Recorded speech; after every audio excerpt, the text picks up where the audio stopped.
नमस्कार दोस्तों, stock market studies में फिर से एक बार आपको बहुत-बहुत स्वागत है। तो आज मैं फिर से आपके सामने कुछ इम्पोर्टेंट्स कंपनी का अपडेट शेयर करने वाला हूँ। तो इस वीडियो को पूरा लास्ट तक ज़रूर देखिएगा और अभी तक अपने चैनल को सब्सक्राइब नहीं किया तो ज़रूर कर लीजिएगा। कंटिन्यूअसली इन्फॉर्मेशन और अपडेट्स पाने के लिए चैनल के ऊपर बने रहिएगा। तो चलो देख लेते हैं कौन-सा कंपनी है इस वीडियो के अंदर। तो फर्स्ट जो कंपनी है जिसका नाम है सुज़लोन एनर्जी लिमिटेड। तो इसकी सुज़लोन एनर्जी लिमिटेड आप सभी जानते हैं इंडिया के एक पॉपुलर ग्रीन एनर्जी कंपनी हो बन चुके हैं क्योंकि इस कंपनी सबसे ज़्यादा विंड प्रोजेक्ट के ऊपर काम कर रहे हैं और सबसे बड़ी बात क्या आप जानते हैं सिर्फ इंडिया में नहीं ऑल ओवर वर्ल्ड में कंपनी बिजनेस को फैला के रखे हैं। और बेसिकली कंपनी का जो बिजनेस है वो विंड प्रोजेक्ट के ऊपर है और जो लोग सोच रहे थे कि कंपनी खत्म हो चुके हैं तो उसके लिए बता दो कंपनी खत्म नहीं हुआ, फिर से कंपनी मैनेजमेंट को स्ट्रॉन्ग करके आगे बढ़ रहा है। क्यों?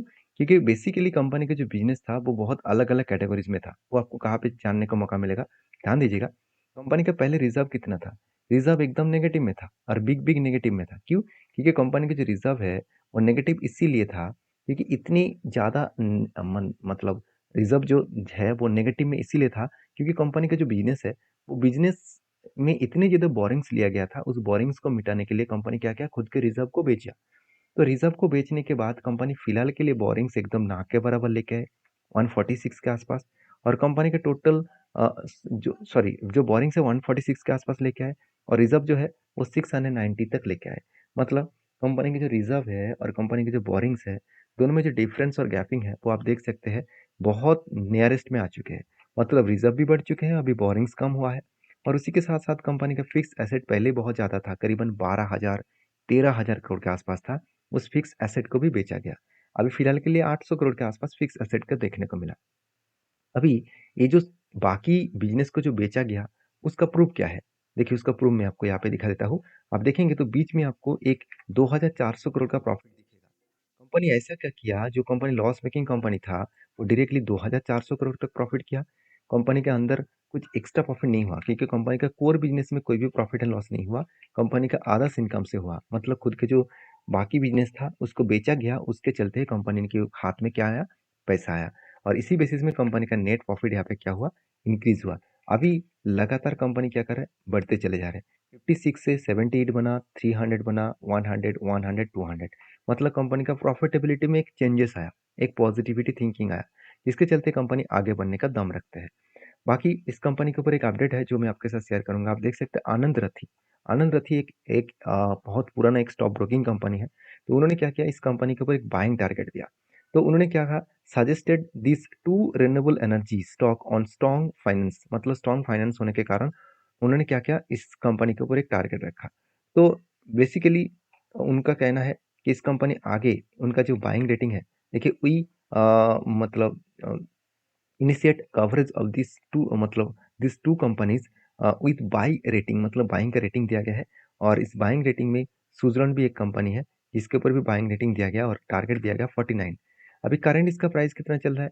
करंट प्राइस की अगर बात करूँ तो कंपनी का टारगेट प्राइस चले 42 यहाँ से लेकर 49 तक मतलब इस हाई लेवल तक कंपनी का टारगेट रखा गया है। तो मैं पहले से एक एंटी एंटी यहाँ पे ले चुका हूँ।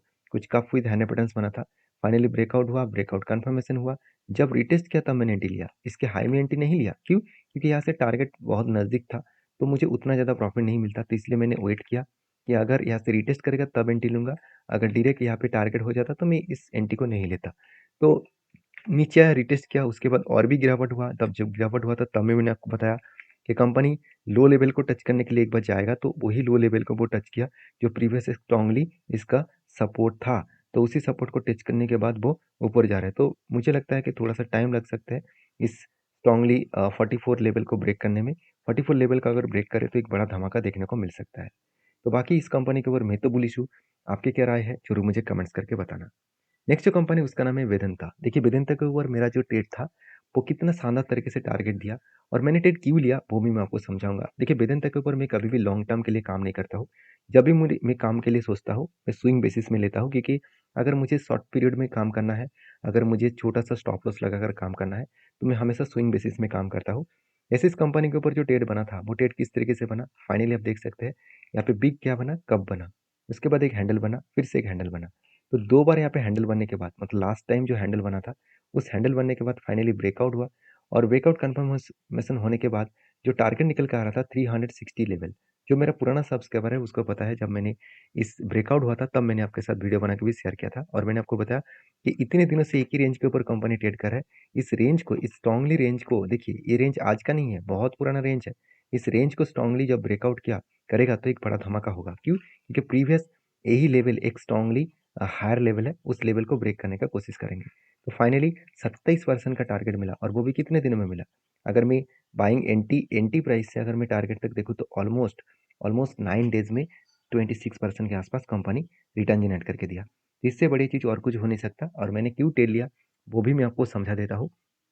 देखिए, सबसे पहले मैं हमेशा किसी कंपनी के ऊपर टेल लेने से पहले कंपनी का वैल्यूएशन चेक करता हूँ। देखिए, valuation wise industries P ratio से कंपनी का पी रेशियो ज़्यादा है, मान लेता हूँ। मगर कंपनी का पी रेशियो को अगर मैं प्रीवियस पी रेशियो से कंपेयर करूँ तो पी रेशियो एक रेंज में था। जब मैंने एंट्री लिया था तब इसी रेंज में था। तो पॉसिबिलिटी ज़्यादा था कि लो प्राइस में था, वो आगे बढ़ने के दम रखेंगे। बाकी इस कंपनी के जो क्वार्टर रिजल्ट है वो देखेंगे तो कंपनी के सेल्स में कोई भी कमियाँ नहीं था। लगातार सेल्स को कंटिन्यू करा था। प्रॉफिट को भी देखिए, कंपनी पिछले साल में जो प्रॉफिट किया था, इस बार प्रॉफिट हुआ। उसके साथ-साथ पिछले बार का जो लॉस हुआ था, उसको रिकवरी करके कंपनी प्रॉफिट जनरेट किया। तो जो कंपनी कंटिन्यूअसली प्रॉफिट को मेंटेन कर रहा है, मतलब उतना हाई लेवल में मेंटेन नहीं हो रहा है। मानता हूँ कंपनी के भी अंदर बहुत सारे झोल-झाल है, फिर भी इस कंपनी के ऊपर मैनेजमेंट कोशिश कर रहा है खुद को आगे बढ़ने के लिए। और वेदांता आप सभी जानते हैं कितनी पुराना कंपनी है और एक माइनिंग इंडस्ट्रीज़ में कंपनी एक लीडर कंपनी है। तो इसके ऊपर एक ट्रस्टेड तो ब्रांड बनता ही है, एक ट्रस्टेड ग्रोथ तो होता ही है। बाकी इस कंपनी के ऊपर एज़ ए इन्वेस्टर, प्रोमोटर से लेकर एफआईडीएस पब्लिक हर किसी के पास आपको इन्वेस्टमेंट भी देखने को मिलेगा। और मुझे सबसे बेस्ट लगा क्योंकि एफएस ने क्या किया, खुद क्वांटिटी को कंटिन्यू करा और डीएस ने कुछ क्वांटिटी को एडिंग किया। तो जिसके चलते मैंने इस कंपनी के ऊपर पॉजिटिव थिंकिंग रखा और पॉजिटिवली टेल लिया। साथ ही साथ आप देखेंगे तो वेदांता के ऊपर जो अपडेट है, देखिए वेदांता के ऊपर बहुत बड़ा एक बाइंग का रेटिंग भी दिया गया है और इसका टारगेट रखा गया है 390 के आसपास। और 390 क्या सही में 390 गया? तो अभी देखिए कंपनी 360 के आसपास चल रहा है, तो 390 तक भी जाने का कोशिश वो कर सकते हैं। देखिए ये मेरा कोई ओपिनियन नहीं है। आप खुद ही देख सकते हैं, मनी कंट्रोल साइट के ऊपर ही इस तरीके से न्यूज़ को फैला, मतलब अपडेट दिया गया है। और किसने टारगेट दिया? सीएलएसए ने। सीएलएसए ने इसको टारगेट दिया 390। तो 309 तक जाएगा कि नहीं जाएगा वो तो मुझे पता नहीं। मेरा जहाँ पे एंट्री था और जहाँ पे एग्ज़िट है वहाँ पे मेरा एग्ज़िट भी बन चुका है। तो हमेशा आपको कोई भी पैटर्न्स के बेसिस में काम करना चाहिए, कोई भी टेक्निकली चार्ट पैटर्न्स के बेसिस में काम करना चाहिए। ऐसे नहीं है किसी ने बाय रेटिंग दिया, किसी ने टारगेट दिया, उस टारगेट को ब्लाइंडली आप फॉलो करेंगे, ऐसे मत करिएगा, आप बुरी तरीके से फँस सकते हैं। बाकी आपकी क्या राय है, आपके क्या ओपिनियन है, ज़रूर मुझे कमेंट्स करना। नेक्स्ट जो कंपनी है उसके बारे में चर्चा करूँ, उसका नाम है ट्रेंट। तो ट्रेंट लिमिटेड के बारे में बात करूँ तो ट्रेंट लिमिटेड कोई छोटा-मोटा कंपनी नहीं है। अगर मैं आपको बता दूँ, ट्रेंट इंडिया की एक पॉपुलर कंपनी है और टाटा ग्रुप की कंपनी है। और ट्रेंट जिस तरीके से बिजनेस कर रहा है, लो प्राइस से लेकर हाई प्राइस प्रोडक्ट को कंपनी बेच रहा है, जिसके चलते कंपनी अलग अलग कैटेगरीज के ऊपर बिजनेस कर रहा है। देखिए मैं एक बार कंपनी का बिजनेस के बारे में चर्चा करूँ तो आप कंपनी का रेवेन्यू के बारे में बात करूँ तो कंपनी का रेवेन्यू कहाँ से आ रहा है? रिटेल सेल्स काउंटर से ही आ रहा है। कंपनी का अदर्स कहाँ से आ रहा है? कंपनी का 5% अदर्स इनकम से आ रहा है। बाकी बेसिकली आप देखेंगे तो कंपनी का जो मतलब ब्रांड वाइज कंपनी का वैल्यू है वो कितना है? 57 के आसपास देखने को मिला वेस्ट साइड में। और ज़ूडियो में कितना? 42% कंपनी का बिजनेस चल रहा है। तो वेस्ट साइड एंड ज़ूडियो जो दोनों प्रोडक्ट है इसका, जो एक लग्जरीज प्रोडक्ट्स है और एक लो कॉस्ट प्राइस प्रोडक्ट है, दोनों के ऊपर ही कंपनी मार्केट के ऊपर सबसे ज़्यादा बिजनेस को सबसे ज़्यादा एक्सपेंड कर रहा है। तो इसीलिए ट्राइडेंट एक धमाका परफॉर्मेंस करके आगे बढ़ रहा है। और कहाँ पे देखिए, एक साल पहले मतलब 52 वीक में 1300 करोड़ के आसपास था, आज वो बढ़ के 4200 करोड़ तक बन चुके हैं। मतलब ट्राइडेंट जो है वो लो प्राइस से हाई प्राइस तक अगर देखूँ तो एक बहुत बड़ा धमाका कंपनी एक साल के अंदर अंदर किया। ऑलमोस्ट एक साल में कंपनी 4 गुना फंड को कर चुके हैं। तो यही खासियत है इस कंपनी के और इसी खासियत के कारण मुझे लग रहा है कंपनी में आगे बढ़ने में दम रखेंगे। तो ट्राइडेंट के ऊपर मैं बुलिश और एक कारण की वजह से हूँ क्योंकि इसका चार्ट पैटर्न को अगर हम नोटिस करेंगे तो कंपनी देखिए क्या किया, बहुत बार इस तरीके से रेंज क्रिएट किया, उसके बाद ब्रेकआउट किया, फिर से रेंज बना, फिर से ब्रेकआउट किया और देखिए यहाँ पे फिर से रेंज बना, फिर से ब्रेकआउट किया और फिर से यहाँ पे रेंज बन रहा है। मतलब इस हाई लेवल को अगर ब्रेकआउट करे, मैं एक बार मार्किंग करके देता हूँ, इस हाई लेवल को अगर एक बार ब्रेकआउट करे तो सोचिएगा फिर से एक धमाका यहाँ पे होने वाला है। तो कहने का मतलब है कि सारी चीज़ों को आपको समझ कर सीख कर काम करना पड़ेगा, तभी आप अच्छा खासा ट्रेडर और इन्वेस्टर बन पाएंगे। तो बाकी ट्राइडेंट के ऊपर आपके क्या ओपिनियन है, जरूर कमेंट्स करना। और बेसिकली इस कंपनी के ऊपर जो परफॉर्मेंस है मुझे बहुत स्ट्रांग लगा, क्योंकि कंपनी हर साल को खुद के प्रॉफिट को बढ़ाते चले जा रहे हैं। अभी फिलहाल के लिए कंपनी का प्रॉफिटेबिलिटी सबसे हाईएस्ट है और इसी बेसिस में कंपनी आगे भी बढ़ रहा है। तो नेक्स्ट जो कंपनी है उसके बारे में बात करूँ, उसका नाम है भारत बिजली लिमिटेड। तो एक 3,800 करोड़ का कंपनी है, एक स्मॉल कैप टाइप कंपनी है।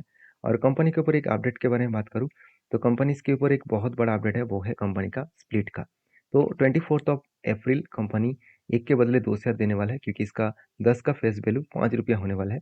तो जो लोग स्प्लिट एंड बोनस पाना चाहते हैं, तो इस कंपनी के ऊपर एक बार रिसर्च करिए, उसके बाद काम करिए। और वीडियो में सारी जानकारी एज एजुकेशन पर्पस में आपके साथ शेयर किया गया है। कोई भी मेरे तरफ से बाय एंड सेल का रिकमेंडेशन नहीं है, क्योंकि मैं कोई सेबी रजिस्टर्ड पर्सन नहीं हूँ कि मैं आपको बाय सेल का रिकमेंड करूँ। तो आपको अगर काम करना है तो सारी चीज़ों को सोच कर समझ कर काम करिए। तो मिलते हैं नेक्स्ट वीडियो में, तब तक के लिए धन्यवाद।